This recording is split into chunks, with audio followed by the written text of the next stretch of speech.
Pronto. Inicialmente, eu quero começar falando sobre o trabalho que vai valer como AV2, certo? Então, como vocês viram lá no plano de ensino, o trabalho da AV2 eu pretendi que fossem apresentações, né, no dia 14, sobre o que a sua equipe enxerga, ao fim da disciplina, como os benefícios da existência do Sistema Único de Saúde para o indivíduo e para a comunidade. Em que quesito, né, eu quero colocar isso? Vocês sabem que tem aí essa campanha que está acontecendo agora, que se refere ao Viva o SUS, né? Então, eu quero que vocês dissertem sobre isso, sobre quais são as vantagens de nós termos um sistema único de saúde público. Aí vocês utilizam dados para poder embasar essa dissertação de vocês, né? Dissertação que eu digo o texto, né? Não a dissertação de mestrado.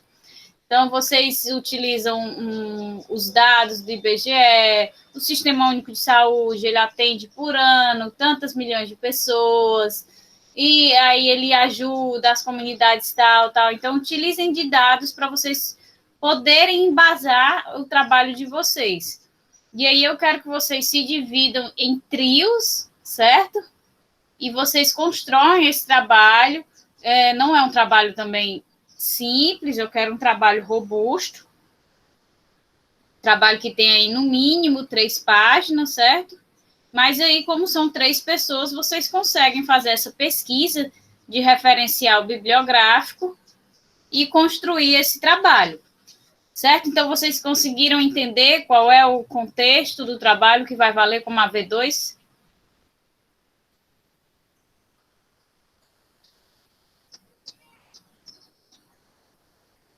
Pronto.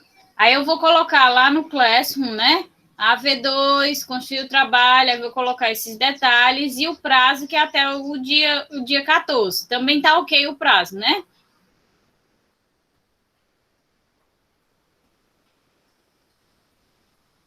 Se porventura ficar uma pessoa sobrando, formarem todos os trios e uma pessoa ficar sozinha, né?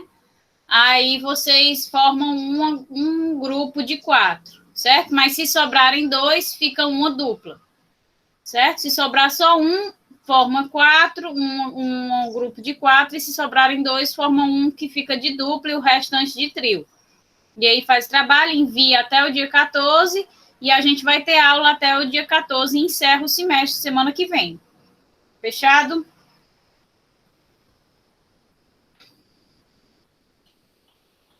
Pronto, então vamos começar a aula, certo?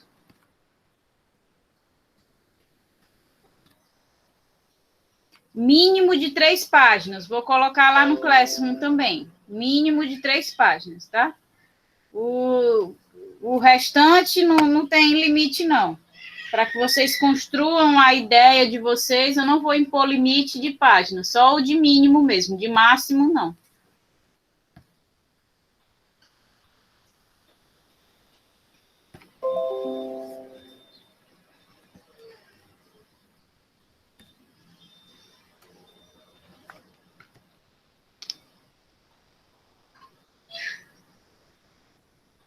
Pronto. Então, hoje, como está lá no nosso cronograma, e eu já havia dito a vocês, nós vamos falar sobre o que é um envelhecimento saudável, né? Então, hoje a velhice, ela não é mais tratada como sinônimo de doença. Hoje, a expectativa de vida no Brasil é de 76,7 anos, de acordo com o IBGE. Então, já são 37,7 milhões de pessoas com mais de 60 anos no país, 20% da população. E a estimativa para 2050 é que esse número atinja o dobro, 70 milhões de idosos. Então, a gente observa que cada vez mais a população ela está envelhecendo, né? E outra característica que nós observamos associada a isso é que esse envelhecimento não traz mais aquela conotação negativa, né? da pessoa isolada em casa, sem fazer nenhuma atividade, sem contribuir de nenhuma forma à comunidade, como a família em geral, nós já vemos um envelhecimento mais ativo, nós vemos os idosos, a partir de 60 anos, praticando atividades físicas, buscando se renovar, né, fazendo cursos de culinária, de línguas, cursos de artesanato, viajando, explorando o mundo que não puderam explorar durante o seu período de trabalho. Então, esse envelhecimento ele já não tem mais uma conotação tão negativa, principalmente partindo do indivíduo que está aí entrando nessa fase de envelhecimento, né? Enquanto sociedade, a gente ainda precisa mudar um pouco a nossa concepção quanto àquilo que é velho, né? Tanto as coisas velhas, como as pessoas que estão aí entrando no estágio de envelhecimento. Então, a sociedade em si ainda precisa mudar bastante a sua concepção e o seu modo de agir perante essa classe. Então, no Brasil, se considera como idoso, cronologicamente, né, os indivíduos que possuem mais de 60 anos. No entanto, em nível individual, é muito difícil de se estabelecer um critério fixo e rígido de quando uma pessoa é idosa. Uma vez que vai depender de até que ponto aquele indivíduo se encontra tendo autonomia, independência financeira e vigor físico para continuar exercendo suas atividades. Então, nós não podemos, de forma alguma, chegar a estabelecer os idosos do Brasil são assim, assim, assim, assim. Não, porque além do país ser gigantesco, né? Então, nós temos variações muito grandes, a gente também tem a individualidade imposta a cada pessoa. Então, vai depender de como aquele indivíduo ele está se comportando perante a sociedade, se ele é ativo, se ele se mantém estimulado constantemente, se a sociedade daquela comunidade onde ele vive também o dá estímulos, né? Também o mantém ativo, ou se é o contrário, em outro ponto do país, aquela comunidade associa o processo de envelhecimento a uma pessoa que tem que ficar parada, que tem que ficar estagnada, né? Não dá estímulos, não mantém aquela pessoa ativa. Então, nós não podemos estabelecer um critério único, muito menos de cronologia, né, de idade, para estabelecer que aquele indivíduo é idoso. Então, nós temos que avaliar diversos parâmetros para a gente chegar a classificar o indivíduo como idoso. Então, sem dúvida, a principal forma da pessoa idosa manter sua autonomia e uma boa qualidade de vida envolve se manter ativo, né? Não ficar estagnado. Então, ativo refere-se não apenas ao físico, não é só ele chegar e estar fazendo atividades físicas, está fazendo hidroginástica, está fazendo a sua caminhada, está utilizando aqueles equipamentos das praças públicas, né? Ou então até mesmo indo às academias e etc. Mas o ativo, ele se refere no intuito de contribuir para o seu núcleo familiar, né? Aquela pessoa que ainda ajuda na família, é uma avó que cuida dos netos, né? Então, ela tem o seu papel de contribuição, é aquela avó que vai buscar os netos, aquele avô que vai buscar os netos, é aquele pai que ajuda o filho financeiramente. Então, ele tem um papel ativo dentro daquela família. Ele não se torna um fardo, ele não se torna um peso para aquela família. Ele é o contribuinte dentro daquela família.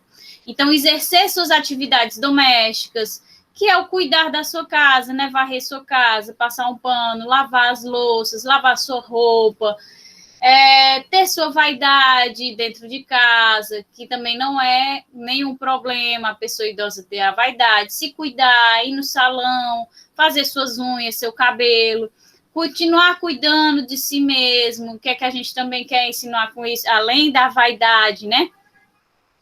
É ter o cuidado da saúde em si, procurar os seus médicos individualmente, ter autonomia para realizar os seus afazeres fora de casa, poder ir ali no banco sozinho, resolver as suas contas, pagar suas contas, ir no supermercado, fazer suas compras, do jeitinho que você quer. Então, tudo isso é uma forma de ter autonomia. Além de, muito importante, manter as relações sociais, né? Muitas vezes, no processo do envelhecimento, dá aquela baixa estima no indivíduo que está passando pelo processo. Juntamente a esse processo, vem a aposentadoria. Então, ele sai do ambiente de trabalho com quem ele tinha contato com diversas pessoas todos os dias e agora ele não tem mais. Então, isso quebra as suas redes sociais. Então, o indivíduo que busca manter essas relações sociais também tem um auxílio aí para se manter bem nesse processo de envelhecimento.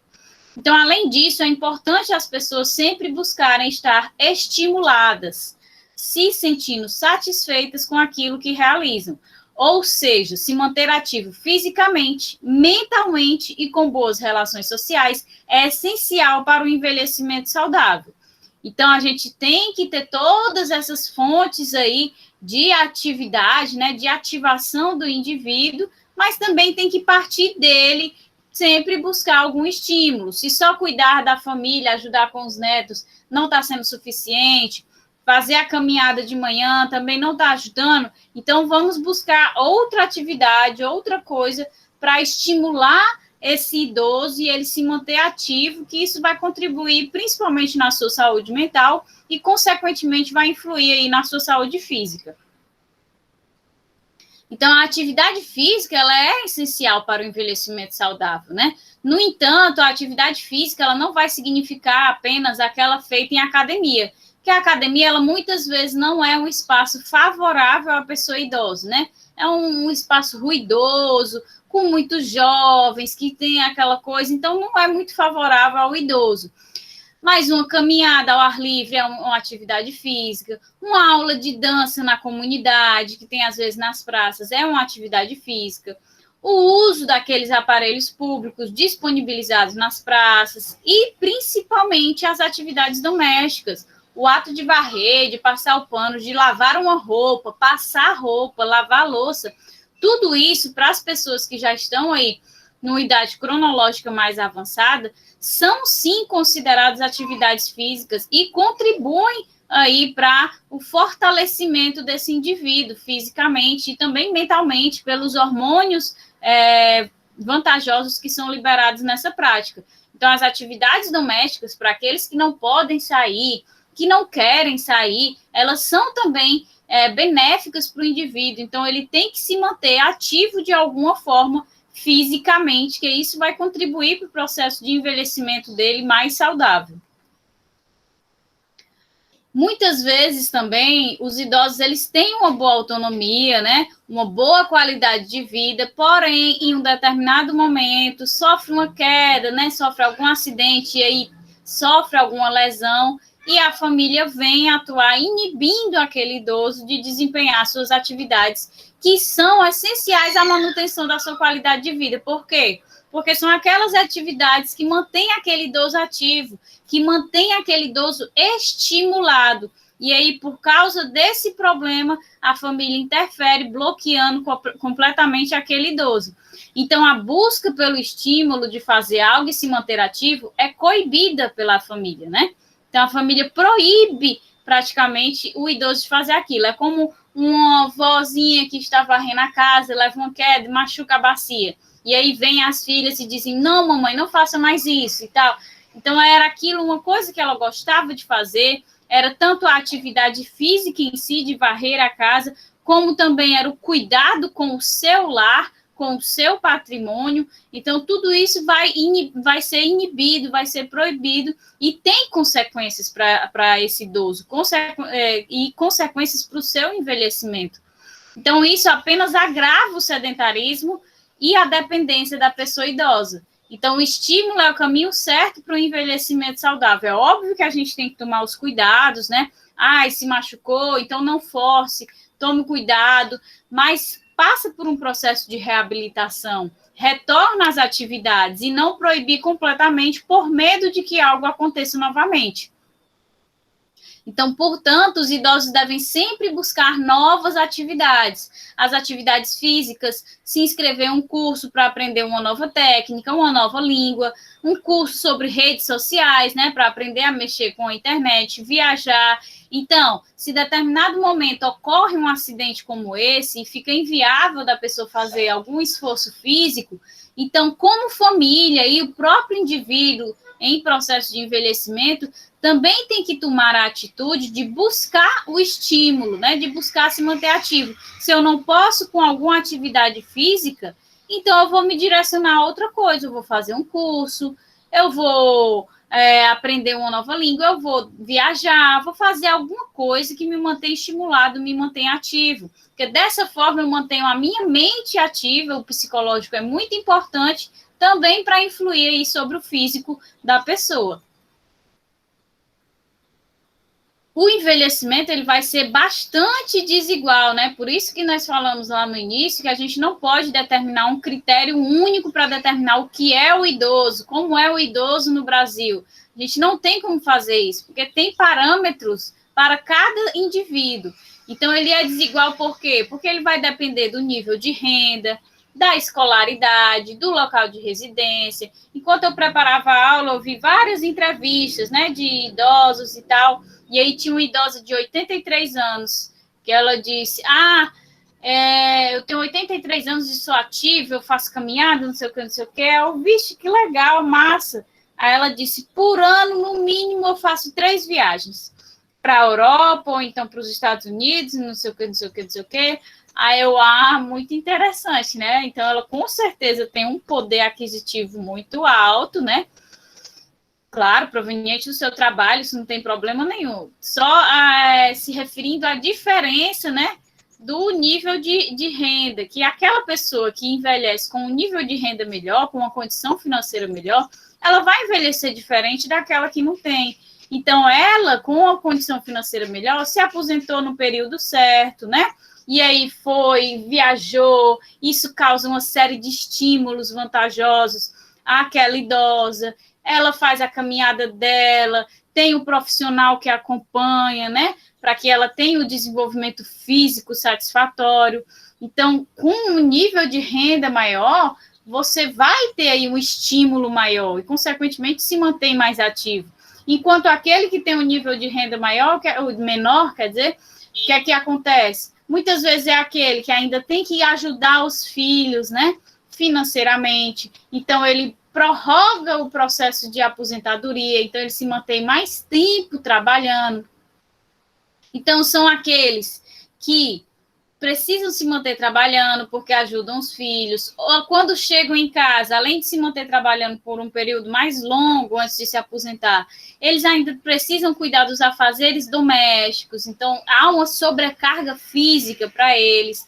E com a sobrecarga física, muitas vezes eles negligenciam sua própria saúde, né? Então, quando a gente tem a negligência da saúde, não fazemos os exames profiláticos, né? Para ter uma prevenção de qualquer doença, existe uma maior dificuldade de envelhecer de forma saudável, porque a probabilidade de se ter doenças que não foram investigadas e tratadas anteriormente é muito superior do que aquela pessoa que tem uma condição financeira melhor e que desde o início se cuida, que faz a sua atividade física, que vai aos médicos, que possui o plano de saúde, né?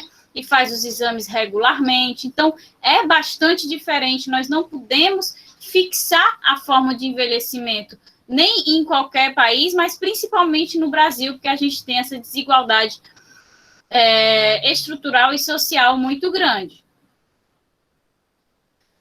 Então, cuidar da saúde mental é essencial para envelhecer de forma saudável. Nós vimos que também cuidar da sua saúde física é muito importante, né? Independente de qual atividade seja essa, uma caminhada, as atividades domésticas, uma atividade física, de fato, em academia, mas se o mental ele não estiver saudável também, nada disso vai adiantar. Então, cuidar da saúde mental também é essencial.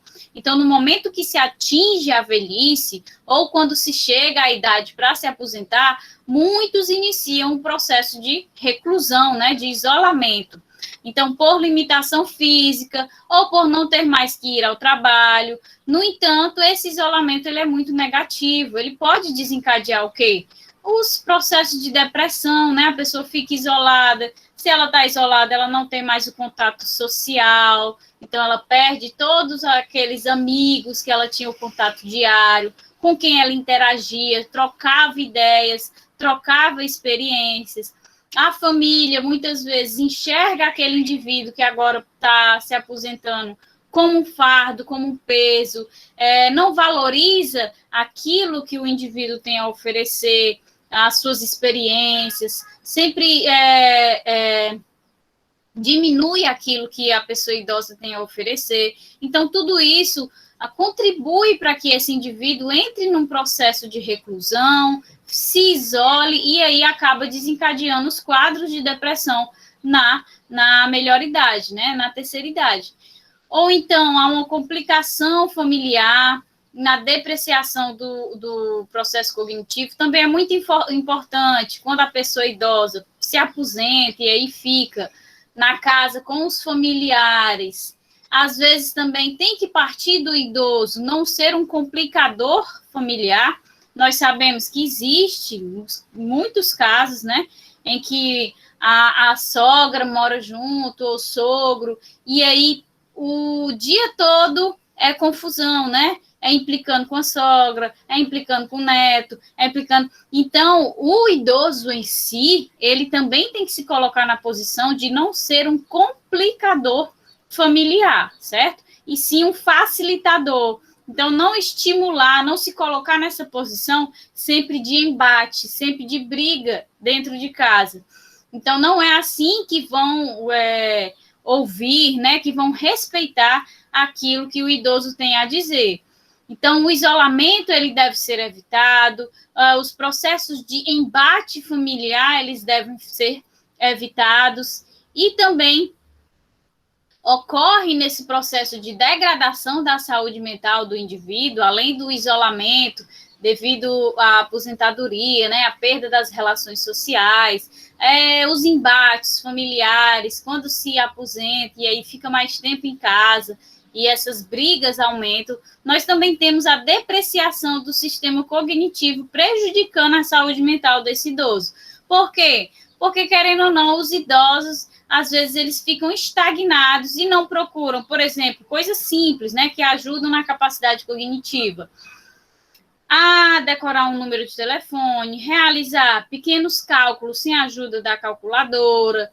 Então, tudo isso vai, juntamente com as emoções do isolamento e das brigas familiares, ele vai, juntamente com a depreciação do sistema cognitivo, diminuindo os estímulos mentais daquele indivíduo. Então, deve-se estimular os idosos, né, ajudá-los a serem facilitadores da família, né, que aí evita essas brigas constantes. Deve-se fazer uso de técnicas que aumentem a qualidade cognitiva.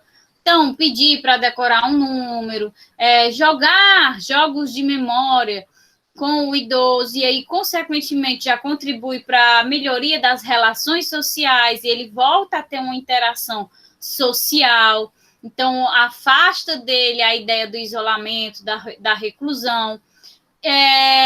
Também realizar os cálculos, como eu falei, sem o uso de calculadora, até mesmo viajar, né, para outro ambiente, já faz um exercício da memória, porque não é o local em que ele tem o costume, então ele sabe que ele tem que ir ali para pegar um copo, para pegar água, então ele já sabe o caminho, já está no automático. Então, uma viagem estimula ele a ter que descobrir outros meios de se locomover, de conseguir as coisas nesse local novo. Então, tudo isso estimula a capacidade cognitiva e também reduzir os processos de briga, né, dentro da família, se relacionar com vizinhos, buscar atividades que tenham relações sociais, como atividades físicas com outros indivíduos. Então, tudo isso vai melhorando ali a sua capacidade psicológica e, consequentemente, vai haver um envelhecimento mais saudável, com uma saúde mental mais desenvolvida. Então, cuidar dessa capacidade cognitiva vai trazer benefícios à qualidade da saúde mental do indivíduo idoso, prevenindo, inclusive, Alzheimer. Isso aqui é um dado, é fato, certo? Isso aqui não é uma possibilidade, isso é fato. Quando o indivíduo idoso, ele estimula a sua capacidade cognitiva, ele faz atividades que estimulam isso, palavras cruzadas, aquela sudoku, né, que os idosos gostam de resolver, jogar dominó. Então, tudo isso, baralho, estimula a capacidade cognitiva dos idosos e aí previne aí a ocorrência do Alzheimer. Então, existem diversas maneiras de se melhorar essa capacidade com ações bem simples, decorar números de telefone, jogos de memória, tentar fazer pequenos cálculos de cabeça, certo? Então, coisas simples contribuem, mas também pode se utilizar das técnicas mais complexas. Existem já cursos hoje, cursos para idosos, para estimular a capacidade cognitiva. Então, lá tem diversos jogos, é como se fosse uma escola infantil, né? Tem diversos jogos, diversas coisas que têm o intuito de estimular a capacidade cognitiva, e ele vai lá e tira 2 horas do seu dia para todo dia resolver esses probleminhas, encaixar esses problemas, montar quebra-cabeças nesse curso. Então, é muito importante se partir para esse lado da construção do mental saudável.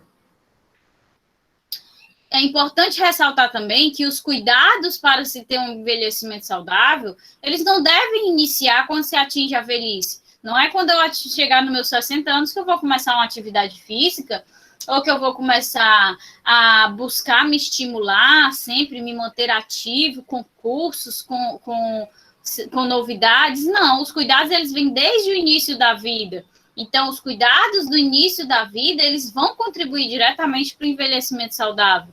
Então, são hábitos saudáveis, né? Como uma boa alimentação, praticar atividades físicas, construir relações de amizade. Sim, isso está relacionado ao envelhecimento saudável, com um hábito saudável, você ter amigos, construir relações interpessoais, certo?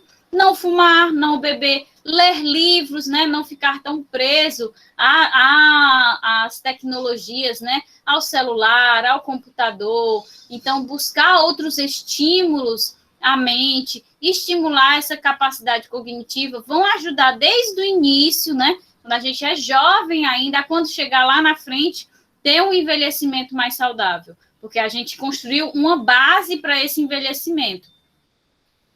Então, o envelhecer saudável, ele também envolve o comportamento da sociedade perante o idoso. Então, nós vimos até aqui que para se envelhecer de forma saudável, nós precisamos que o indivíduo, ele faça as suas atividades físicas, né?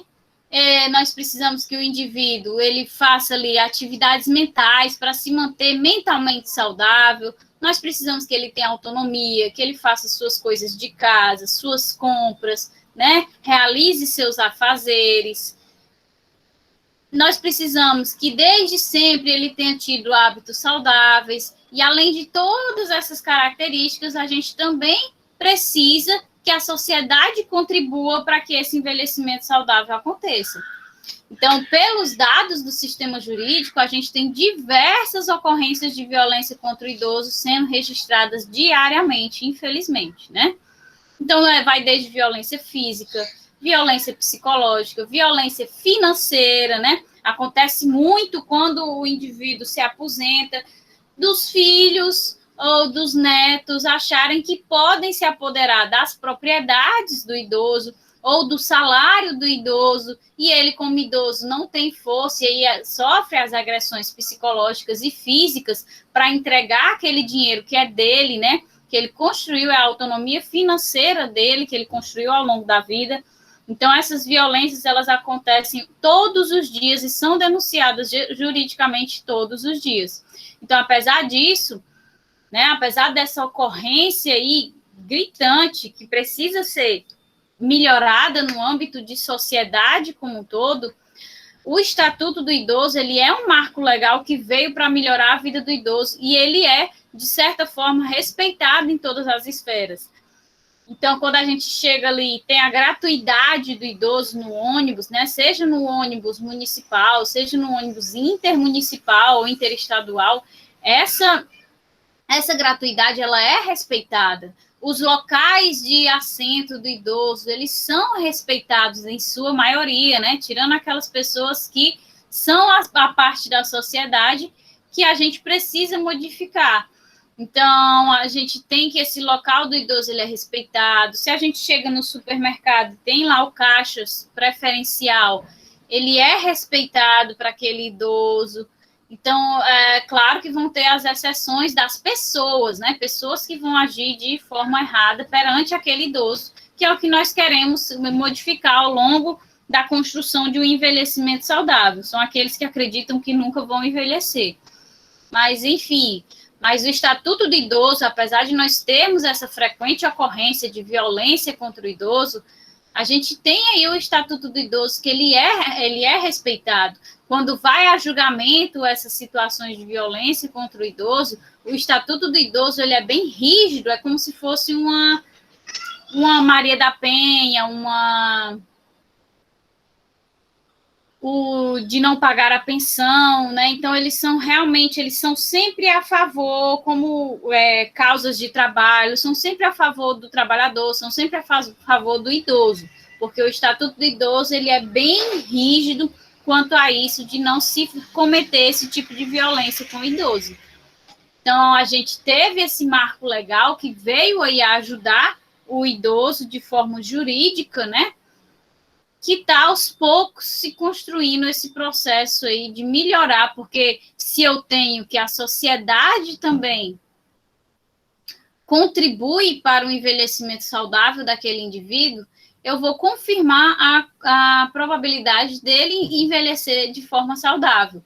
Então, eu tenho as atitudes partindo dele, as atitudes partindo da família e as atitudes partindo da sociedade, do âmbito aí executivo, né, legislativo e tudo, também contribuindo para que esse envelhecimento saudável aconteça.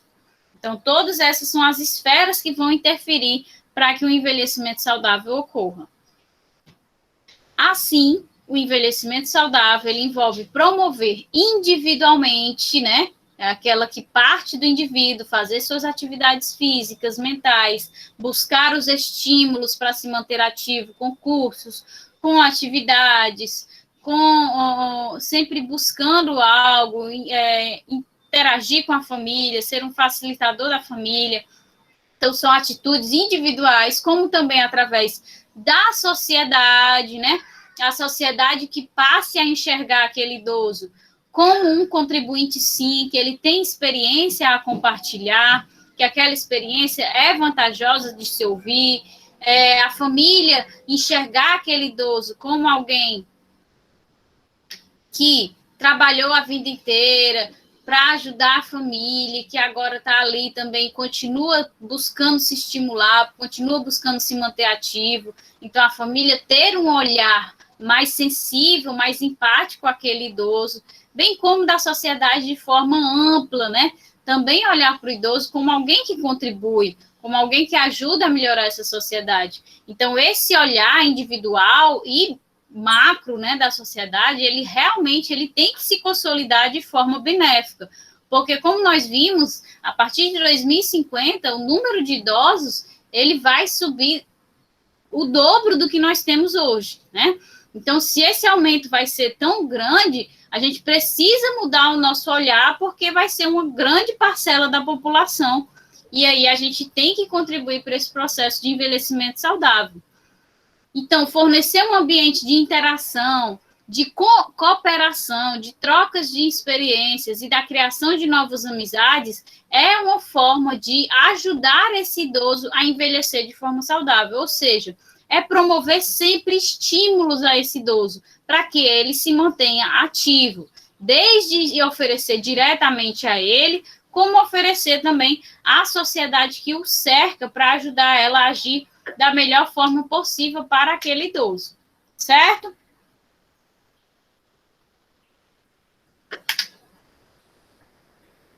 Então, gente, eu coloquei lá no Classroom que eu quero que vocês discorram sobre esse tema. Só que eu quero que vocês coloquem possíveis políticas públicas que vocês acham que ajudaria, né, no processo de envelhecimento saudável. Ou seja, eu quero que vocês tenham um olhar social, né, de como as políticas públicas do âmbito macro, né, do âmbito da sociedade perante aquele idoso, pode contribuir para o envelhecimento saudável. Então, se você acha que deveria, em toda praça, ter uma atividade tal, se você acha que deveriam ter cursos gratuitos, então eu quero que vocês desenvolvam essa micro-redação, né, de possíveis políticas públicas que vocês acham que vão ajudar aí no processo de envelhecimento saudável, que nós ainda estamos construindo na nossa vida, certo? Então, ainda está se construindo, quem sabe se chegar lá em 2050, né, com toda a população idosa que nós vamos ter, a gente consiga, lá em 2050, de fato, fornecer um envelhecimento saudável para todos aqueles que chegarem lá. Então, essa é a atividade, eu expliquei para vocês a prova já, vou colocar lá no Classroom também as informações, certo? E aí, até quarta-feira, eu mando a aula gravada para vocês, beleza? Pois pronto, gente. Tchau, tchau. Até quarta-feira e semana que vem, que é quando a gente finaliza, certo? Um abraço.